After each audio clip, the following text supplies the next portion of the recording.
J'espère que vraiment t'as dû... Bon, on va la laisser, non.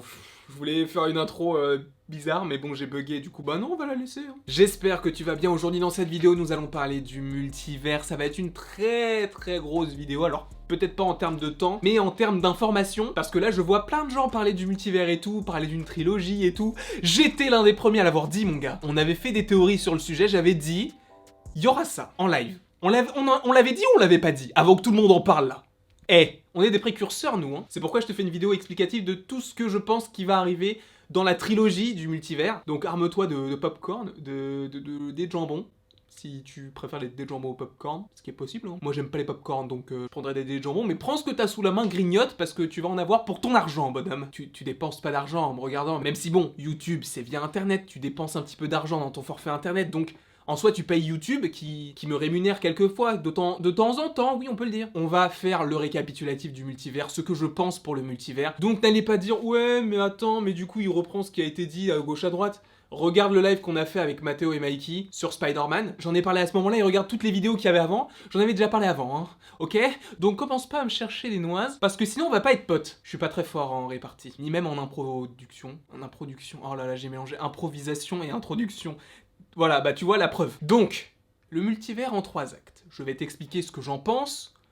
Voilà. WandaVision, Spider-Man 3, Doctor Strange 2 seront les 3 programmes, puisqu'on ne peut pas dire film puisque WandaVision est une série, mais ce seront donc les 3 programmes liés au multivers. Cela commence donc avec WandaVision avec Elizabeth Olsen, Paul Bettany, et on a notamment des personnages assez intrigants, comme l'inspecteur Wood, Ant-Man et la Guêpe, comme Darcy des 2 premiers films Thor, et Monica Rambeau adulte de Captain Marvel. Donc ces 3 personnages déjà viennent de 3 programmes qui n'ont mais rien à voir avec Wanda. As-tu déjà vu un dialogue entre Wanda et donc Thor? Non. Un dialogue entre Wanda et Ant-Man? Léger dans Civil War, mais ça s'arrête là. Un dialogue entre Wanda et Captain Marvel? Non.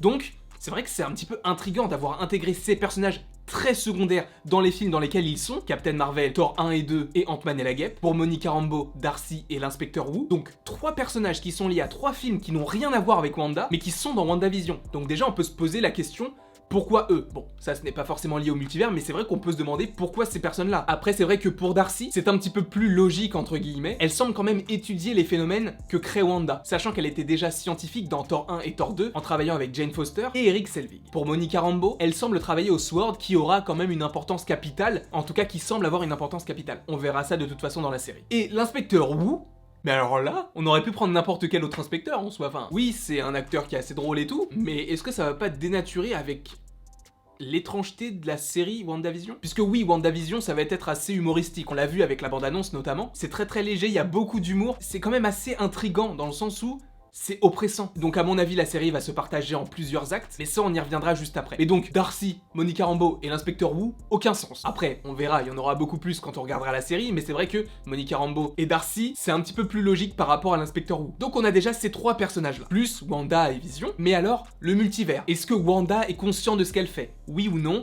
Selon moi, pas vraiment. On pouvait s'en douter lors du premier trailer, mais lors du deuxième, on a compris qu'elle était pas du tout dans le mood de le faire parce que c'est son envie. En fait, je pense que ça doit être son subconscient ou son pouvoir qui a créé tout ça. Et je pense que c'est accentué par la pierre de l'esprit que l'on voit dans le trailer de WandaVision. En tout cas, le deuxième. Même si on l'a vu dans tous les trailers, puisque la pierre de l'esprit, je vous le rappelle, est sur le front de Vision. Un peu comme moi avec mon grain de beauté, mais non. Ce n'est pas le sujet. Et pourquoi ça aurait un lien avec la pierre de l'esprit? Tout simplement parce que on revient à Avengers l'ère d'Ultron. Dans Avengers l'ère d'Ultron, l'Hydra est basée en Sokovie et exploite le sceptre de Loki, qu'ils ont récupéré dans Avengers, ou plutôt dans Avengers Endgame, mais quand ils reviennent à l'époque d'Avengers, lorsque l'équipe du Strike, qui est donc une équipe du Shield, mais qui est quand même intégrée Hydra, récupère le sceptre et tu comprends que c'est grâce à ça qu'ils le ramènent au Baron von Strucker, pour l'analyser, pour l'exploiter et pour créer justement Vision.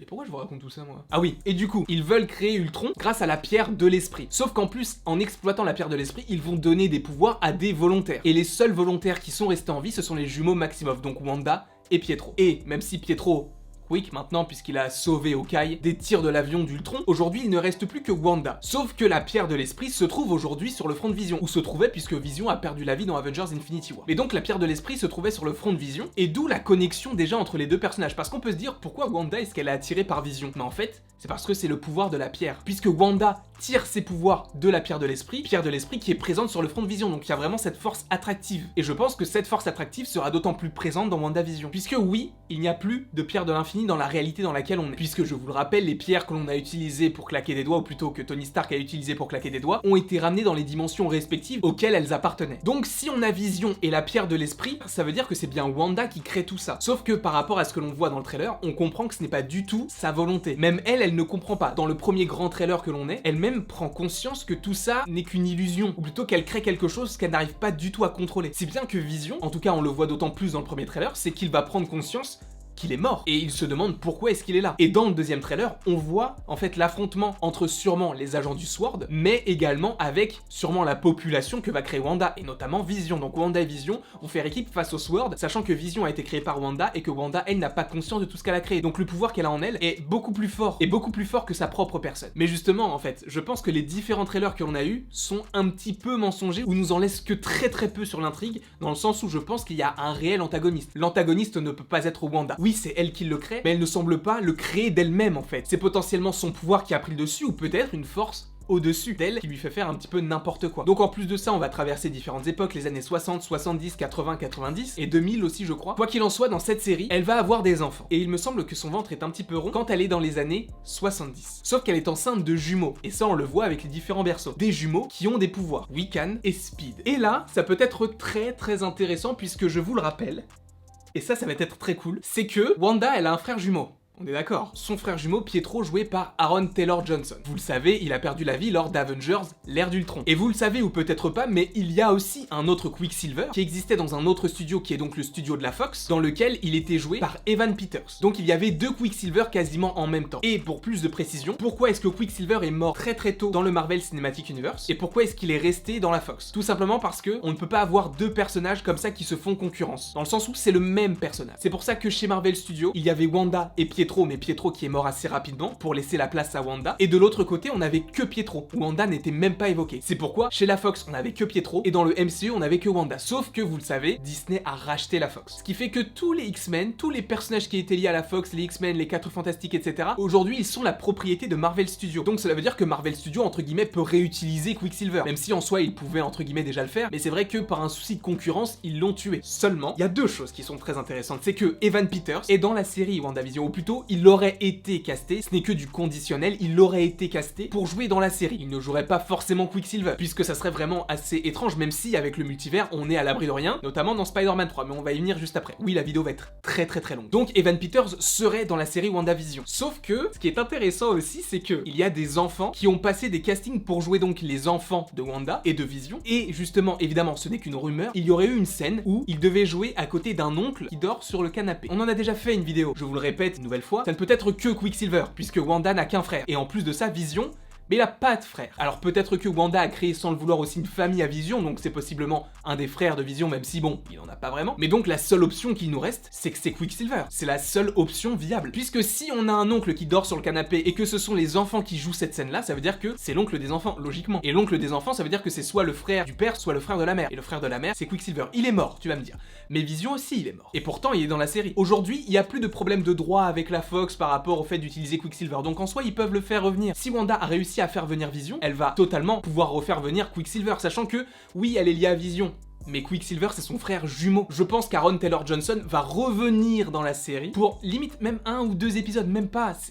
C'est vraiment une courte apparition. Mais je pense qu'il sera dans la série et qu'il jouera l'oncle. Seulement, tu vas me dire, mais alors Evan Peters dans tout ça, qui est-ce qu'il va jouer? Vu que tu me dis qu'Aaron Taylor Johnson, il va peut-être reprendre son rôle de Quicksilver. Je ne dis pas que c'est lui qui va reprendre son rôle, peut-être que c'est Evan Peters qui va être sur le canapé. Par rapport au fait qu'il est le multiverse, on est capable de tout faire maintenant avec le MCU. Seulement, je pense vraiment que c'est Aaron Taylor Johnson pour ne pas trop brouiller les pistes, pour ne pas qu'on se dise, mais attends, mais c'était pas lui son frère, c'était celui qu'on a eu dans Avengers Age of Ultron, c'était pas celui de X-Men le commencement ou je ne sais quoi. En plus non, il me semble qu'il était dans X-Men Days of Future Past et X-Men Apocalypse, c'est la suite Dark Phoenix. Donc oui, ça peut être hyper intriguant d'avoir Evan Peters en Quicksilver à ce moment-là. Je pense que s'il y a Quicksilver dans la série, ce sera Aaron Taylor Johnson, mais quid d'Evan Peters? Evan Peters, je pense qu'il pourrait jouer tout simplement Speed. Pourquoi? Eh bien parce que comme je vous l'ai dit précédemment, Wanda est enceinte. Elle a 2 enfants qui sont eux-mêmes des jumeaux, Wiccan et Speed. Et elle semble enceinte dans les années 70, donc ce n'est pas impossible que dans les années 80-90, on voit les enfants grandir. Notamment en 80 où les enfants sont encore jeunes, donc à ce moment-là, lié au fait que les enfants aient vu leur oncle sur le canapé, mais dans les années 90 ou même les 2000, on est des enfants qui soient vraiment adultes. Evan Peters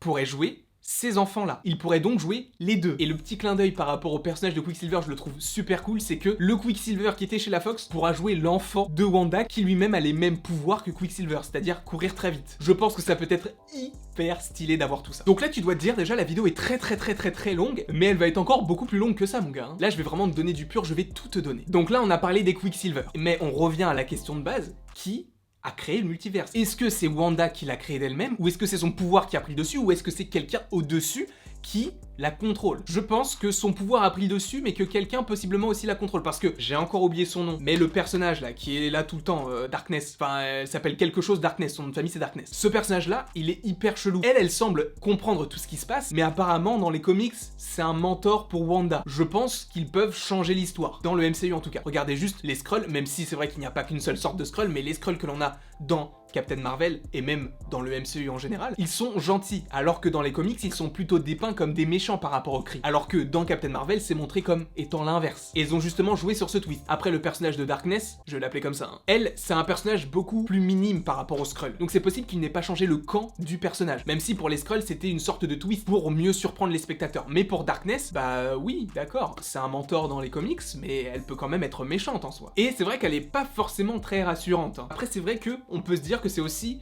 une création de Wanda, dans le sens où elle a tout créé autour d'elle. Et notamment ce personnage qui, à un moment dans le premier trailer, est dans une voiture, et il semble quand même pas vraiment comprendre ce qu'il fait là. Et c'est au moment où Vision touche ce personnage-là, qu'elle se réveille, et qu'elle se remet en fait, entre guillemets, dans son rôle. Et ça, je pense que c'est hyper intriguant pour Vision, qui lui pense qu'il est mort du coup. Donc Wanda va créer sa propre réalité, ou plutôt ses différentes réalités par rapport aux différentes temporalités qui existent. Le fait est que, vu de l'extérieur, ça ressemble à une sorte de bulle. C'est l'univers que crée Wanda, en fait. Mais, je pense, à son insu. Est-ce qu'il y a quelqu'un au-dessus d'elle? Je pense que oui. Je pense que l'antagoniste principal de WandaVision n'est pas Wanda, mais justement quelqu'un qui la pousse à faire des choses qu'elle ne veut pas forcément. On peut se dire, oui mais Wanda c'était censé être le personnage le plus puissant, elle est beaucoup plus puissante que juste un personnage qui lui dit quoi faire. Oui, seulement elle est très attristée, elle semble être un petit peu dépressive du fait qu'elle ait perdu Vision et qu'elle l'ait tué, sachant qu'elle l'a tué une première fois, Thanos l'a ressuscité pour le retuer après. Pour Wanda ça n'a pas du tout, mais alors pas du tout l'air d'être facile. Donc je pense qu'il y a quand même un antagoniste principal que l'on reverra dans Doctor Strange 2, donc le troisième film de la trilogie selon moi. Et évidemment selon les théories annexes. Mais je tiens à dire que quand j'ai fait cette théorie, il n'y avait pas tout ça, hein. Je vais pas dire que je suis un précurseur, non, mais je pense que voilà.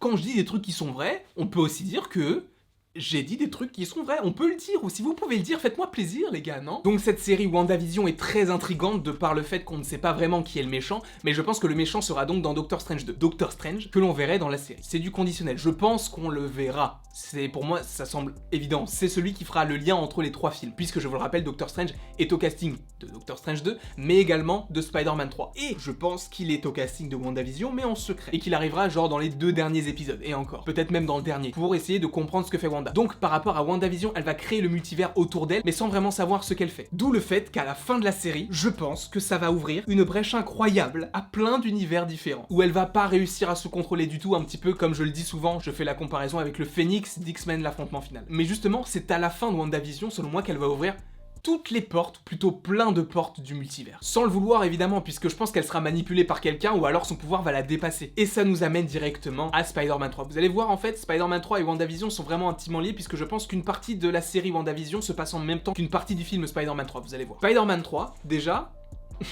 Le casting. Apparemment, il y aurait Jamie Foxx en Electro. Il y aurait également Alfred Molina en Dr Octopus. Il y aurait également Willem Dafoe en Bouffon Vert. Il y aurait également l'Homme Sable de Spider-Man 3. Il y aurait également Tobey Maguire, Andrew Garfield et évidemment Tom Holland, donc les 3 Spider-Man. Ça, pour moi, c'est quasiment acté, hein. Même si c'est une apparition, il y a tellement de trucs autour, tu te dis c'est impossible que ce soit pas le cas. Donc déjà, tu as tout ça. Mais en plus, si tu rajoutes le fait que il pourrait y avoir Venom, il pourrait y avoir le Bouffon Vert Junior, il pourrait y avoir le Vautour, il pourrait y avoir le retour de Mysterio, il pourrait y avoir tous ces personnages-là qui soient dans ce film-là, on peut se dire mais ça va être n'importe quoi. Seulement, ce qui est très intéressant, c'est que l'univers du SPUMC, donc tous les personnages liés à Sony, ne vont pas être liés par le multivers. Pourquoi? Eh bien juste grâce au trailer de Morbius, puisque dans le trailer de Morbius, on a le vautour qui est dedans, le vautour qui est en prison. Donc tu peux te dire, c'est le vautour que l'on connaît, puisque c'est le vautour qui a été envoyé en prison à la fin de Spider-Man Homecoming. Donc c'est dans notre réalité. Sachant qu'en plus, dans le film Morbius, et attention spoiler, il y a des bus sur lesquels il y a écrit Where is Spider-Man, qui est une référence directe à ce qu'il se passe dans Spider-Man Far From Home, lorsque Spider-Man est recherché par tout le monde, puisqu'il qu'il a supposément tué Mysterio. Par rapport à tout ça, tu as les personnages du SPUMC, donc le Vautour, possiblement Mysterio, possiblement Morbius, même si Morbius, je ne pense pas qu'il sera dans le film Spider-Man 3,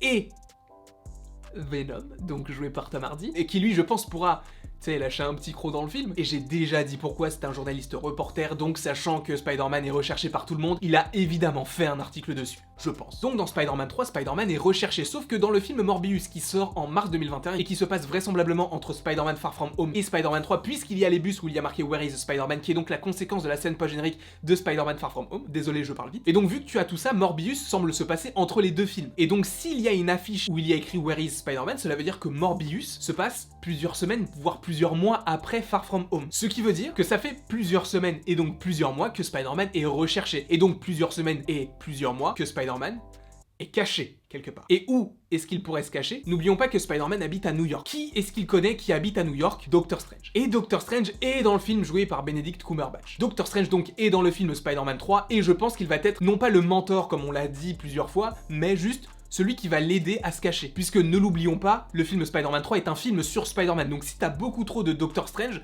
ça va faire bizarre. Sauf que là, il y a un lien avec WandaVision. Dans le sens où, je pense que Doctor Strange sera au début du film dans Spider-Man 3, il va devoir partir pour aller voir ce que fait Wanda, puisqu'il va voir qu'il y a différentes réalités qui s'ouvrent, donc je pense que c'est pour ça que Doctor Strange ne sera pas là sur toute la longueur du film, mais donc qu'à un moment donné il sera avec Wanda, et justement c'est là où Spider-Man va faire la rencontre des différents Spider-Man, grâce au multivers que crée Wanda du côté de sa série, d'où le fait que les deux programmes soient liés, et que Doctor Strange soit dans WandaVision. Puisque tu peux te dire, si Doctor Strange est dans WandaVision mais que Wanda crée le multivers, Doctor Strange va vouloir l'aider directement. Donc cela ne peut pas se passer avant Spider-Man 3 si Doctor Strange cache Spider-Man. Donc je pense que ça se passe quasiment en même temps. Donc il va y avoir le multivers avec tous les méchants que je vous ai annoncés. C'est même pas impossible qu'on te ressorte une nouvelle fois le Rhino, le Lézard, tous les personnages anecdotiques qu'il y avait dans The Amazing Spider-Man. Donc Spider-Man sera entouré de plein de personnages de son univers à lui. Et ça va être hyper intéressant et je pense que les Spider-Man ne feraient pas qu'une apparition. En fait, je les vois pas faire juste un caméo parce que la volonté de les voir est tellement forte que si tu donnes juste un caméo, ça serait triste en fait. Si tu n'avais eu qu'un seul film sur Thanos, ça aurait été cool, tu vois. Mais c'est vrai qu'on en a eu quand même deux. Et là, tu te dis, c'est d'autant plus cool. Alors oui, ça va être cool de les avoir même en caméo, mais avouez que ça serait beaucoup plus intéressant si on les avait pour une partie un petit peu plus grande du film Spider-Man 3. Je parle évidemment du Spider-Man d'Andrew Garfield et de Tobey Maguire. Donc, je vois Spider-Man évoluer et apprendre des autres Spider-Man de son côté, tandis que Doctor Strange aide Wanda à gérer et à sortir tout ce qu'elle fait dans le multivers. Ensuite donc, revenons au Spider-Man, je pense qu'il y aura vraiment plein de problèmes, dans le sens où tu vas avoir plein de méchants différents, mais justement c'est ça qui va être assez intriguant, c'est que si dans le film Spider-Man il se passe tout ça, où sont les autres super-héros? Où sont les Faucons? Où sont les Thor? Où sont tous ces personnages qui pourraient aider Spider-Man? Puisque là t'as vraiment l'impression qu'il va être tout seul. Donc à voir comment est-ce que ça va s'agencer pour le personnage, de voir si d'autres super-héros vont l'aider. Je ne pense pas puisqu'il y a déjà beaucoup trop de personnages dans le film, ça s'annonce quand même épique. Donc je pense même que dans le film Spider-Man 3, il pourrait y avoir aussi Wanda, dans le sens où à un moment donné il va quand même falloir refermer le multivers qui va être refermé selon moi dans Doctor Strange 2. Donc évidemment dans Spider-Man 3 tu auras les différents affrontements, je ne sais pas si les 3 Spider-Man reviendront dans Doctor Strange 2, mais vous le savez comme moi, Sam Raimi, c'est lui qui va diriger Doctor Strange 2. Et vous savez comme moi qu'ils ne l'ont pas pris au hasard, on est d'accord. C'est lui qui a réalisé la trilogie de Spider-Man des années 2000. On est d'accord aussi là-dessus. Est-ce que tu penses vraiment qu'ils n'ont pris Sam Raimi uniquement parce que c'est un grand cinéaste? Alors oui, possiblement. Mais je pense aussi que c'est parce que, eh bien, tu peux avoir les 3 Spider-Man ensemble dans un film avec Doctor Strange. Je pense que le fait que Sam Raimi soit le réalisateur du film n'est pas étranger à tout ça, donc évidemment, ils ne vont pas passer à côté de l'idée de faire un film avec les 3 Spider-Man, Wanda et Doctor Strange, face à tout ce qui se passe par rapport au multivers. Non mais imaginez, mais ça va être un truc de dingue. Je pense en fait que dans le film Spider-Man 3, Spider-Man aura possiblement un ennemi à lui, mais les principaux ennemis qu'il aura, ce seront des ennemis des différents univers. Si bien que dans Doctor Strange 2, je pense qu'ils auront vaincu ces différents personnages, et possiblement même avec un combat avec les 3 Spider-Man et Doctor Strange. Je peux mourir là-dessus. Je peux mourir là-dessus. J'ai craché. Ne me dites pas que vous n'êtes pas hypé par l'idée d'avoir un film avec les 3 Spider-Man, avec Doctor Strange, qui font équipe, et possiblement avec d'autres super-héros. Je pense par exemple à Miles Morales, à Prowler. Ces 2 personnages, on en parlera dans une vidéo dédiée, hein. C'est pas pour cette vidéo-là. Mais donc, dans Spider-Man 3, je pense pas que Spider-Man de Tom Holland aurait un ennemi en particulier. Peut-être que oui, un seul, mais pas 2 ou 3 comme il y a pu avoir dans d'autres films, notamment dans Homecoming où il y avait, bon, légèrement le Shocker et le Vautour. Là, ça va vraiment être très particulier pour ce personnage. Donc, je pense qu'ils vont faire équipe à 3 pour affronter les personnages. Je pense que Doctor Strange va les aider à un moment donné et ça va amener directement à Doctor Strange 2, puisqu'à un moment donné, il va falloir refermer le multivers. Donc, Tom Holland sera dans Doctor Strange. Cela me paraît impossible qu'il ne soit pas dans le film. Et sachant qu'ils veulent refermer le multivers et donc renvoyer tous les gens qui ne sont pas dans le bon univers, je pense aussi que les 3 Spider-Man seront dans Doctor Strange 2, comme je vous l'ai dit précédemment, qui sera réalisé par Sam Raimi. Donc, Doctor Strange 2, Doctor Strange, Wanda, Spider-Man, Spider-Man, Spider-Man. T'imagines, t'as ça déjà, tu sais que le film va faire le milliard, c'est obligé, mais oh là, ce qu'ils nous font, c'est incroyable. Moi, ce que je vais vivre, là, les prochaines années, c'est quelque chose que j'ai rêvé toute ma vie. Donc évidemment, je peux pas trop théoriser sur Spider-Man 3 puisque déjà, on n'a même pas de titre, on n'a pas de trailer. On a juste certains personnages qui sont dans le film, mais ça ne suffit pas pour faire un argumentaire aussi, entre guillemets, développé que ce que j'ai pu faire par rapport à WandaVision. Passons tout de suite à Doctor Strange 2, et je pense que là, on aura des choses à dire aussi, même si on n'a pas de visuel, on a quand même un titre, Multiverse of Madness, qui prend tout son sens. Parce que là, ce qui va arriver dans Doctor Strange 2, c'est totalement fou, et c'est lié au multiverse, donc la folie du multivers, le multivers de la folie, comme tu veux, tu le prends comme tu veux, mais bon, c'est vrai que c'est Multiverse of Madness, donc multivers de la folie. Je suis tellement hypé par le film, il nous propose des trucs de fou. Est-ce que c'est mieux que l'Infinity Saga? Je ne sais pas, puisque l'Infinity Saga se déroule vraiment sur... allez, 10 ans, là c'est sur un an. WandaVision sort en janvier 2015, puisque WandaVision sort en janvier 2021, et Doctor Strange 2, qui est donc le dernier film supposément de cette trilogie du multivers, sort en mars ou en avril 2022, un petit peu plus d'un an. Donc est-ce que cet arc sera plus intéressant que l'Infinity Saga? Je ne pense pas, mais ça va être tellement cool, putain de merde. J'ai tellement hâte. Bref, Doctor Strange 2, je pense que l'un des méchants du film pourra être un des méchants de WandaVision, dans le sens où c'est peut-être celui qui va la pousser à faire ces choses-là, qui sera le méchant du film. Nightmare, Mephisto, il y a plein d'idées. Je pense donc par rapport au voyage de Doctor Strange. Dans Spider-Man 3, il aide Spider-Man à se cacher, il va prendre connaissance de tout ce qu'il se passe par rapport à Wanda et le multivers, donc il va aller voir Wanda. Spider-Man va se retrouver tout seul avec les Spider-Man et possiblement, c'est vrai que je l'ai oublié, mais Wong, il est là aussi Wong. Mais donc Doctor Strange sera dans WandaVision, il va revenir possiblement avec Wanda dans Spider-Man 3, et ensuite ça va amener directement à Doctor Strange 2. Donc je pense qu'il y aura ces différentes directions par rapport au personnage. En tout cas, Doctor Strange 2, on n'en sait rien. Mais j'ai quand même une très très grosse théorie, dans le sens où, pour moi, c'est le film qui va refermer le multivers. Je pense que c'est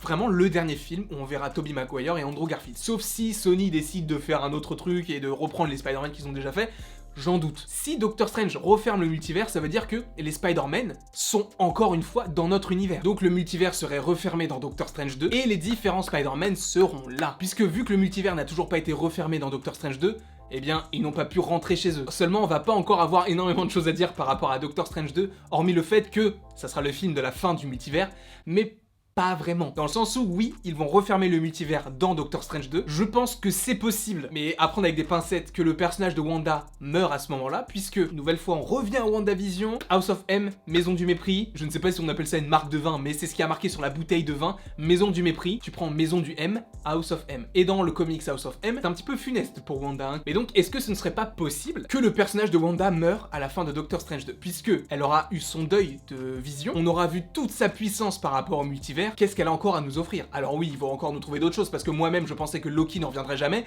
et il est encore en vie. Donc Wanda, à mon avis, elle va encore avoir possiblement des choses à nous raconter, mais c'est vrai que pour l'instant je vois pas grand-chose. Après, on est que fin 2020, 2021 sort sa série, donc est-ce qu'on va avoir d'autres idées? Évidemment que oui. Mais donc le multivers va être hyper important. Et Wanda, je pense qu'elle peut mourir dans Doctor Strange 2, et le multivers va se refermer. Et le film qui suit, c'est Thor 4. Et dans Thor 4, eh ben, t'as Jane Foster. Et Jane Foster, j'ai rien contre elle, même si je la déteste, et j'aime pas non plus Nathalie Portman, mais bon, ça c'est personnel. Donc il y a Jane Foster dans le film. Je veux bien, elle était dans les deux premiers. Elle était pas dans Thor Ragnarok, mais elle est dans le 4. Donc Thor Love and Thunder, avec Gore, du coup, qui sera joué par Christian Bale. Ok, mais, et il y a un gros mais, elle est censée porter le marteau de Thor. J'en ai parlé 1000 fois, mais je vais encore prendre le temps de vous réexpliquer, puisque peut-être qu'il y a beaucoup d'entre vous qui me connaissent uniquement grâce à cette vidéo-là, et donc je vais en reparler un petit peu. Là, le fait que je te parle de Jane Foster avec le marteau de Thor, c'est pas moi qui l'invente, elle a été présentée comme ça lors de la phase 4. Donc c'est quelque chose d'officiel. Elle est dans Thor 4, et elle va porter Mjolnir.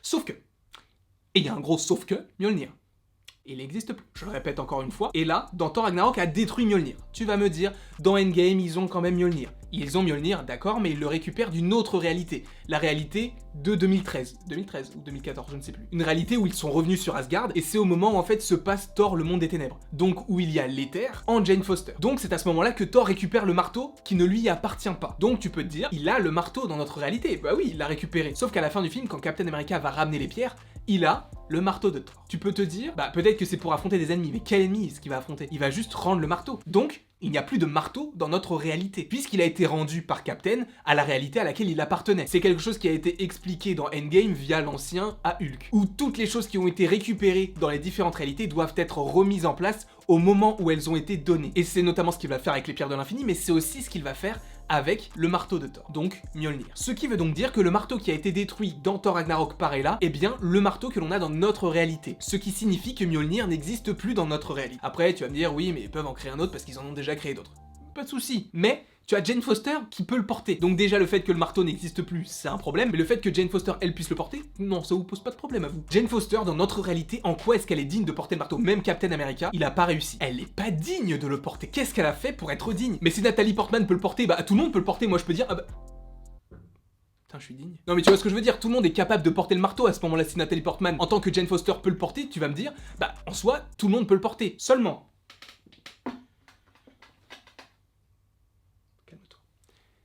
Tout le monde n'est pas capable de le porter. Il faut être digne. Et c'est pourquoi je pense que Jane Foster de Thor Love and Thunder n'est pas la Jane Foster que l'on connaît. J'en ai déjà fait des vidéos là-dessus, mais je vais vous le réexpliquer pour cette vidéo vraiment récapitulative. Mais la Jane Foster qu'il y a dans Thor Love and Thunder est une des répercussions de la fermeture du multiverse selon moi. Elle va être l'un des personnages qui ne va pas pouvoir revenir dans sa réalité. Si bien que l'on a Jane Foster qui porte le marteau et qui vient d'une autre réalité. Et tu vas me dire, oui, mais alors pourquoi il n'y a qu'elle?